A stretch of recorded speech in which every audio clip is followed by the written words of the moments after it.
Pero mga master, another adventure din sa Gaspar Island oh. Hindi mga tropa natin oh. Wow naman.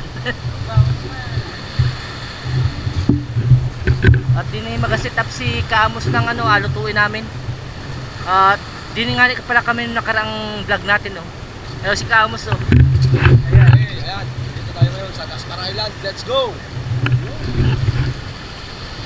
At yun, prepare lang kami ng mga gamit namin. Tapos dive na rin kami para makadami kami. So syempre, bagong diving suit. Ay. Sana ay makarami ng huli din oh. Alright mga master, at mamana na nga ni kami. Tapos may nakita nga ni akong isda din oh. Ay anong bilis naman magtago. Ay parang ayaw talaga magpahuli sa akin. Tapos din ay may dalawang maliliit na panusay oh. Ay inapayabangan ako maigi oh. Hala, ligtas kayo ngayon sa akin. At pag kayo ay malalaki na, saka ko kayo ahulihin. Tapos din ay may inahabol nga ni akong bayang. Ay nung tinira ko naman at tinipay oh. Ay sablay man din. Tapos din sa bato na irayo ay tingnipayo ay tinaguan na naman ako mga master. Nagpakasuot-suot doon sa ilalim. Ay talagang napagtaguan wari ako ng mga isda din ah.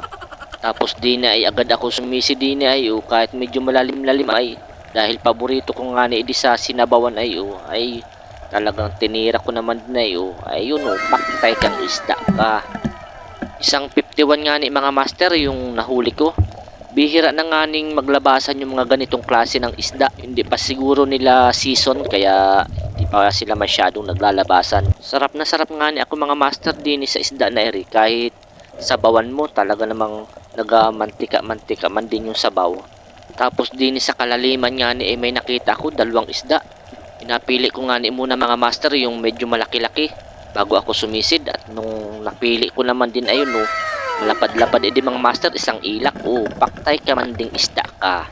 Yung kasamahan nga ni di ay nagpakalayo-layo na, hindi ko na nasundan ng flashlight, siguro ay natakot na rin sa akin.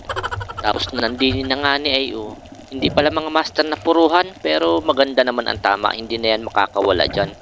Noong mga nakaraang adventure pala namin dito mga master, mga nasa tabi lamang itong ganitong klase ng isda, pero ngayon nandito siya sa malalim. Ayan mga master kahit hindi natin nahuli yung isa, ayos na yan, malapad naman na yan. Tapos may nadaanan nga ni ako din yung kakaibang katang tinangkain din ba ganin yung mga master yung ganitong klase ng katang. Pero hindi tayo pamilyar dyan, kaya pass muna tayo dyan. Ay tingin pa naman ay talagang adalwa man din yung nahuli ko din Ay kahit naman adalwa mga master ay malapad naman Tapos eri pa yung isang 51 ay ayos na eri. Ay ligtas na ang pananghalian namin ito bukas. Ayos naman. Kahit pa paano ay may pangulam tayo. Kahit 2 piraso lang. At least yung isa malaki. Nagadali tayo mga master na malaking ilak. Kaya sayang isa. Nakatakas pa. Tapos sinalubong na nga ni agad ako din ni Kaamos Vlog sa iyo. Tapos nandini pala yung mga nakajakpat sa bagulan na iyo. Malalaki din mga master ayo. Ha? Oh, sa tabi? Oh, wow! Sabi na nasa tabi ay nagpakalaot-laot pa ako. Saan? Pabalik na? Diyan? Wow, nandun lang pala ay huli ni Francis Ireo. Di pala mga good sa'yo. Kajik-jik. Ako, nadaanan doon tayo sa gilid. Sa gilid. May lobster pa may lobster pa. Ano naman? Ay! Ganda palang huli ni Rayo. May kaamo sa'yo. Tapos kaamos din Sabi na rin, mayroon pa doon, galutan. Meron pa pala din Rayo. Hindi ang adal ni kaamo sa'yo. Yari na naman ni Ray. Galaway na naman sigurado kay Dine pag nagbukbak ere. Laway na naman kay Dine.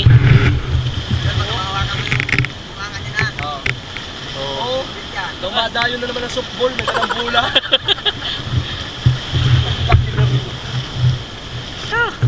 Huli na ibaga tayo.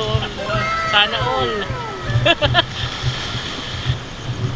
Ay, nakaluto na naman kami din talagang busog na naman kami din natin. Bye-bye.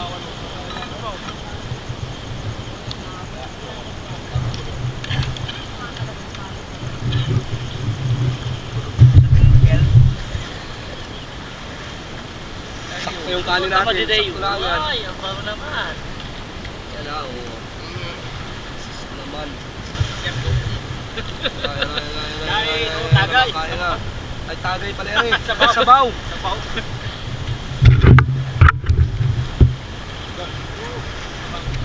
At di ni nga ni sa puntong ira ay makain na ako. Ay wala nga ni palang plato. Ay ako man din ay naghagilap na din ng makakainan ay ay kinuha ko man din na ay yung yapak. Ay pwede na iri. Hindi naman tayo maarte. Kaya laban na yan.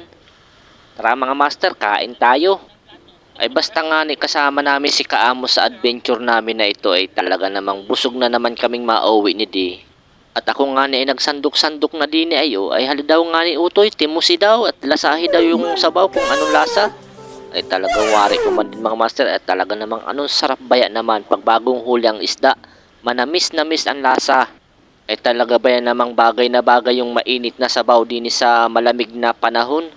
Ay anong sarap baya man din mga master ng kain namin at bago nga ni kami umuwi ay idi man din nagpa-picture muna tayo kay Kaamos.